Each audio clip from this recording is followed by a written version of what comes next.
Sud Radio Berkov dans tous ses états, le fait du jour. Charles Prats sait ce qui lui arrive là.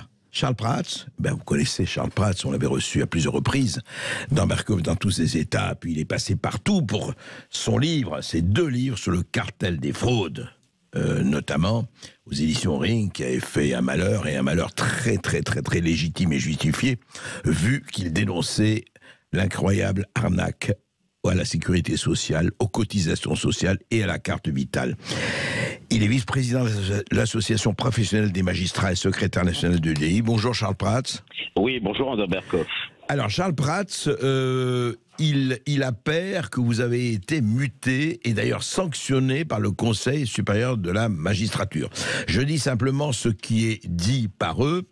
On vous accuse d'avoir manqué à vos devoirs et atteint à l'image de la justice après avoir qualifié les gilets jaunes de nervis d'extrême gauche ou de peste noire, les écologistes de Khmer vert, ça c'est sur Twitter, remise en liberté, vous avez dit voilà les nervis d'extrême gauche, c'est ça. Et donc le CSM a décidé de vous changer de juridiction. C'est comme ça qu'on appelle la mutation.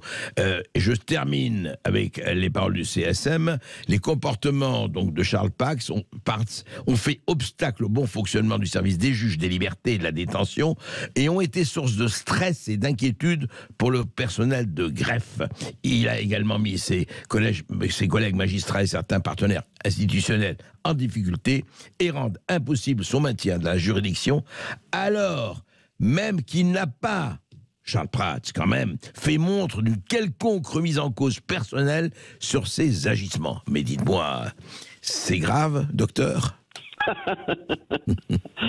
Écoutez, je suis toujours vivant. Ouais. Non, alors très très clairement, parce que la presse s'est fait l'écho de choses un peu erronées. J'ai été effectivement sanctionné par le Conseil supérieur de la magistrature lundi dernier d'une mutation d'office, d'un déplacement d'office, pour avoir fait 3 tweets. 2 en 2019 sur les Black Blocs, les Antifa, etc., où en fait je condamnais un incendie criminel qui avait été mené à Paris au cours d'une manifestation de Gilets jaunes. Alors je précise que je ne qualifiais pas les Gilets jaunes de peste, etc. La presse s'est un petit peu trompée. Mes tweets visaient les Antifa et les Black Blocs. C'est ça. Pas du tout les Gilets jaunes. C'est ça. Donc, les nervis d'extrême gauche, quand vous parlez des nervis d'extrême gauche ou de peste noire, c'était Antifa et Black Bloc. D'ailleurs, juste Charles Prats, je vous dis, juste après vous, on va passer cet extrait incroyable de certains Antifa brûlant un drapeau français à Lyon. Oui, voilà. Bon voilà, donc manifeste. Bon voilà, j'ai dit ce que j'avais à dire. On était au printemps 2019. À l'époque, pour la petite histoire, quand même, en campagne électorale. Rappelez-vous, c'était la campagne des européennes. Je suis dirigeant d'un parti politique, dirigeant d'un syndicat. Donc je pensais naïvement que j'avais à ce titre-là la possibilité de m'exprimer et de dire ce que j'avais à dire. Un 3e tweet m'a été reproché, pour lequel j'ai été sanctionné. C'était une illustration d'un article du Monde en 2020, je crois, à me rappeler, où à l'époque, le journaliste du Monde expliquait que si on se faisait enterrer, ça émettait 4 fois plus de CO2 que si on se faisait incinérer, et qu'il fallait donc inciter les gens à ne plus se faire enterrer, mais à se faire incinérer. Et j'avais ironiquement expliqué que le totalitarisme climatiste, et non pas climatique comme le CSM a cru lire, climatiste, nous suivrait jusqu'au cimetière, jusque dans la mort. Bon, manifestement, c'était quelque chose qu'il ne fallait pas dire. Et c'était là où j'avais mis un hashtag, comme on dit, vous savez, le Khmer vert. Bien sûr. Et pour continuer de m'habiller, le CSM a considéré que j'étais en retard très souvent à mes audiences, puisqu'en réalité il s'agissait des audiences de psychiatrie. Vous savez, les juges doivent être saisis pour autoriser ou pas les hospitalisations psychiatriques, la continuation. Mon Dieu, je laissais toujours 30 à 40 minutes aux avocats commis d'office pour qu'ils puissent rencontrer les patients, discuter avec eux et éventuellement rédiger leurs conclusions s'ils estimaient qu'il y avait des problèmes de droit. Voilà. Et donc, ce délai que je laissais aux avocats pour exercer leur travail le mieux possible... Vous a été comptabilisé contre vous, quoi. Voilà, m'a été reproché en considérant que ça stressait les greffières et que ça faisait du retard, etc. Bon, alors, si vous voulez, après, il y avait plein d'autres choses que Éric Dupond-Moretti me reprochait, puisque c'est Éric Dupond-Moretti qui me poursuivait devant le CSM, le garde des Sceaux. On me reprochait de ne pas travailler mes dossiers, de mal parler aux gens à l'audience, de me moquer des justiciables, etc., etc. Enfin bon, si vous voulez, la valise était particulièrement chargée. Et donc, heureusement, le Conseil supérieur de la magistrature a balayé tout ça. Si vous voulez, bon, j'étais les présidents des chambres d'instruction, les doyens juges d'instruction, etc. ont tous dit que je travaillais très bien, qu'il n'y avait pas de problème. Je suis très fier d'avoir eu le vice-bâtonnier de l'ordre des avocats de Paris qui est venu témoigner pour moi, les référents du barreau, les secrétaires de la conférence du stage, tous les avocats étaient là pour me défendre. Et dire que tout ça c'était n'importe quoi, y compris sur les hospitalisations d'office, mais malheureusement tout ça n'a pas été entendu par le CSM qui a retenu cette histoire de retard donc prétendu, et surtout les histoires des tweets, alors même qu'à aucun moment, d'ailleurs si les gens lisent sur internet la décision, vous verrez qu'à aucun moment il n'est mentionné que je suis vice-président d'un syndicat et secrétaire national d'un parti politique et que c'était à ce titre-là que je m'exprimais. Donc voilà. Donc comme je l'ai dit, c'est vrai que à l'époque, le mur des cons, il n'y a eu aucune sanction disciplinaire, vous savez, pour le syndicat de la magistrature. Moi, pour avoir dit que il fallait stopper policièrement et judiciairement les antifas, les black blocs qui mettaient le feu, etc., et qu'il fallait arrêter de dire que c'était les gilets jaunes, etc. Là, j'ai été sanctionné. Les bornes gauche et droite de la liberté d'expression pour les magistrats ont été fixées. Vous voulez dire que, en fait, ce sont comme toujours et trop souvent des sanctions à géométrie variable, enfin des punitions à géométrie variable. Quand même. Écoutez, je constate, le mur des cons, souvenez-vous, vous aviez des familles de victimes, des victimes qui étaient épinglées, donc qui étaient traitées de cons, le père d'une victime assassinée factuellement. Là, zéro sanction disciplinaire. D'ailleurs, à l'époque, pour la petite histoire, le Conseil supérieur de la magistrature avait même envoyé une demande à la chancellerie pour que la magistrate, la présidente du syndicat de la magistrature, soit promue parce que la chancellerie ne refusait de la promouvoir. Et donc, il y avait même une demande du CSM de la promouvoir. Alors, dites-moi, qu'entraîne... Et moi, par contre, sanction disciplinaire, déplacement d'office. Moi, je prends acte, c'est la décision du CSM, ils décident souverainement. Ils ont délibéré. Et le CSM, et Charles Prats, le CSM a le pouvoir de vous muter, entre guillemets, de vous sanctionner, de vous muter. Alors, le CSM a le pouvoir de donner la sanction disciplinaire. Là, c'est la sanction de déplacement d'office. Déplacement d'office, je suis juge du siège, donc on ne peut pas me muter contre mon avis. Et comme, évidemment, une des raisons pour lesquelles il y a eu toute cette procédure, c'est que je dérangeais un petit peu, je dérangeais en droit des hospitalisations, je dérangeais en droit des étrangers, etc.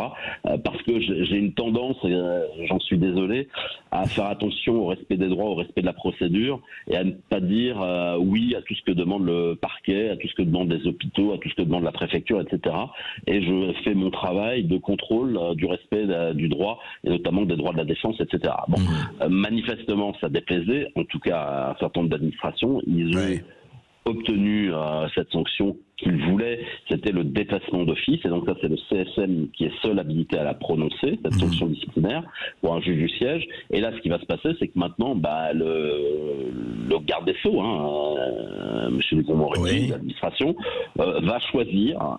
Moi je ne pourrais pas vraiment dire grand chose. Mais pardon, il pourrait, pardon Charles Prats, il pourrait vous envoyer à Saint-Pierre-et-Miquelon ou en Guyane. Oui, tout à fait, oui. Sur le papier, c'est tout à fait faisable. Voilà, bon, après, il y a des considérations qui tiennent au respect de la vie privée familiale, mais bon, à mon avis, c'est quand même, malheureusement, je n'ai pas beaucoup de latitude là-dessus. Mais de toute manière, je vous rassure, vu l'ambiance et tout ça, moi, j'ai plutôt dans l'esprit de prendre un peu le champ, de prendre un peu le large, et puis voilà, je serai un de ces magistrats qui vont raccrocher la robe et qui vont aller faire autre chose de leur vie. Changer de vie pendant un moment, et c'est vrai que ce n'est pas totalement désagréable. Mais quand même, Charles Prats, je dois vous poser la question. Est-ce que vous ne pensez pas quand même, je ne dis pas directement, mais que vos livres, les cartels des fraudes notamment, et la finance pousse au crime que vous aviez écrit écrit avec Xavier Hofer un peu plus tôt. Mais le cartel des fraudes 1 et 2, je rappelle, qui est paru chez Ring, pour laquelle nous avions reçu, et vous racontiez des choses très précises. Et cette arnaque et cette escroquerie à plusieurs milliards d'euros sur les cartes vitales, sur la sécurité sociale, sur tout cela. Est-ce que vous pensez franchement que ça n'a joué aucun rôle ou pas? André Berkoff. Allons. Reprenons les dates. Donc mon premier livre, Le premier cartel des fraudes, sort à l'automne 2020. Et au printemps 2021, mon éditeur annonce le tome 2, qui doit sortir à l'automne 2021, au moment du début de la campagne électorale présidentielle. Oui. Concordance des dates, je ne sais pas, est-ce un hasard ou pas, le garde des Sceaux décide à ce moment-là de déclencher une enquête administrative contre moi. Donc au premier semestre 2021, alors même que le deuxième livre est annoncé.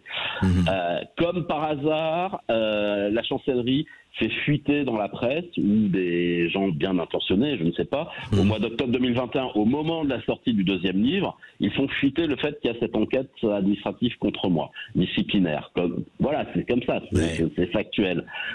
Comme par hasard, le jour où Valérie Pécresse annonce que je suis son orateur national, porte-parole, etc., pour la campagne électorale, la campagne présidentielle, oui, c'est ça.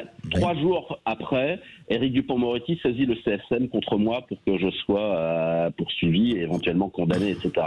Voilà, il y a des choses qui sont là, qui sont factuelles. Évidemment, mon sentiment, c'est que cette procédure avait été lancée pour un peu me décrédibiliser au moment de la campagne électorale, pour éviter que les gens ne prêtent trop attention à ce que je disais. Ça a d'ailleurs bien marché, puisqu'il y a eu beaucoup moins de médias qui en ont parlé à l'automne 2021 qu'un an auparavant. Donc l'objectif à ce niveau-là avait été quand même partiellement atteint. Et puis après, une fois que les choses sont lancées, et ben ça poursuit sa route. Ils ont la procédure a été un petit peu ralentie parce qu'en plus, comme tout le monde, ils savaient que j'étais candidat aux élections législatives, parce que ça aussi, ça rentrait un petit peu en ligne de compte. Donc j'ai dû faire une campagne électorale en province, chez moi en Haute-Savoie, avec, bien sûr, vous imaginez bien, des gens qui disent ah oui, mais il y a une enquête contre lui, machin, etc. Donc tout ça a été effectivement bien orchestré. Voilà, c'est comme ça, c'est la vie. Je veux vous dire, c'est pas. Cela étant, ça ne m'atteint pas au niveau de la santé, de ma famille, etc. Voilà, ça fait partie des choses de la vie quand on a des engagements publics et politiques.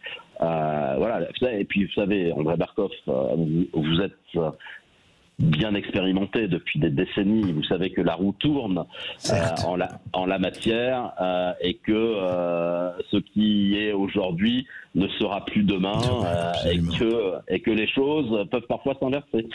Tout à fait, Charles Prats. Mais alors justement, vous allez profiter peut-être en prenant du chant, comme vous dites, peut-être d'écrire aussi un autre livre, ou pas? Alors écoutez, je sais pas, j'ai plutôt dans l'état d'esprit d'abord de m'occuper un petit peu de ma famille et puis de mes parents qui ont un peu besoin de moi ces temps-ci. Et aussi, vous savez que je suis aviateur, que je pilote. Donc, alors quels sont vos projets? Parlez-nous peut-être vous avez un projet précis dont vous pourriez parler? Écoutez, non, très clairement, j'avais commencé à lancer une association de pilotes bénévoles pour lutter contre le braconnage des éléphants en Afrique. Vous voyez, ça n'a rien à voir avec tout ça. En lien avec une amie, Stéphanie Vergniaud, qui a créé une ONG de protection des éléphants en Afrique. Et donc, l'idée est de participer, d'appuyer son ONG avec de la surveillance aérienne pour lutter contre le braconnage des éléphants, notamment. Donc voilà, donc là, je vais avoir un peu plus de temps pour me réoccuper de tout ça. Et donc, vous savez, pour un aviateur, voler, c'est quand même quelque chose de vrai et de passionnant. Donc, je vais avoir beaucoup plus de temps pour moi et puis pour voler. Et puis, après, il va bien falloir que je travaille. Donc, vous savez, je sais faire du droit, plein de choses. Donc, on verra bien. Mais vous ne renoncez à aucun de vos engagements, Charles Prats? Ah non, absolument pas. Là, vous voyez, je suis en train de travailler sur la problématique de la réforme des retraites, sur justement la nécessité d'avoir des mesures de lutte contre la fraude avant de commencer à vouloir réformer les retraites, etc. Parce que je ne vais pas aujourd'hui sous prétexte d'une sanction qui me serait infligée, dire l'inverse de ce que j'ai toujours dit, à savoir que notamment une réforme des retraites ne serait acceptable que si d'abord on lutte contre la fraude aux finances publiques, fraude fiscale, fraude sociale, parce que sinon les gens ne l'accepteraient pas, ce serait injuste et ils auraient bien raison de trouver ça injuste. Donc là l'idée est de travailler, bon, bien sûr je suis en contact avec nos présidents de groupes parlementaires, de mettre en avant le fait que le conditionnement de toute réforme des retraites, c'est d'abord de prendre les mesures de lutte contre la fraude nécessaires pour lesquelles on se bat depuis des années, parce que sinon ça va pas pouvoir être voté, c'est pas possible. Et si on veut trouver, le gouvernement n'a pas de majorité. Le gouvernement n'a pas de majorité à l'Assemblée et au Sénat, donc il va bien falloir discuter. Oui, enfin il va utiliser le 49.3 comme d'habitude. Vous savez très bien. Juste, Charles Prats, est-ce que vous pensez qu'il est plus facile de protéger les éléphants d'Afrique que de gérer les éléphants des partis politiques ou les éléphantaux ? Les éléphants. Écoutez, je pense en tout cas qu'il est plus simple de protéger effectivement du braconnage les éléphants d'Afrique que les éléphants du Parti socialiste. Je crois qu'on en a eu encore un exemple cette nuit. Oui, c'est vrai. Charles Prats, merci. Merci. Écoutez, on vous souhaite bonne route et bon courage. Et en tout cas, relisez, je dis ça aux éditeurs de Sud Radio pour ceux qui ne l'ont pas lu, relisez les 2 tomes du Cartel des fraudes. Et c'est vrai que quand on veut trouver des milliards, peut-être qu'on pourrait les trouver chez cette extraordinaire monnaie sonnante et trébuchante qui disparaît un peu partout. Je rappelle simplement que nous sommes les copropriétaires de la Maison France, que nous avons des syndics que nous avons élus et qu'on peut leur demander, qu'ils soient de droite, de gauche, du centre ou d'en haut ou d'en bas, on peut leur demander quelques comptes. Merci Charles Prats. Merci.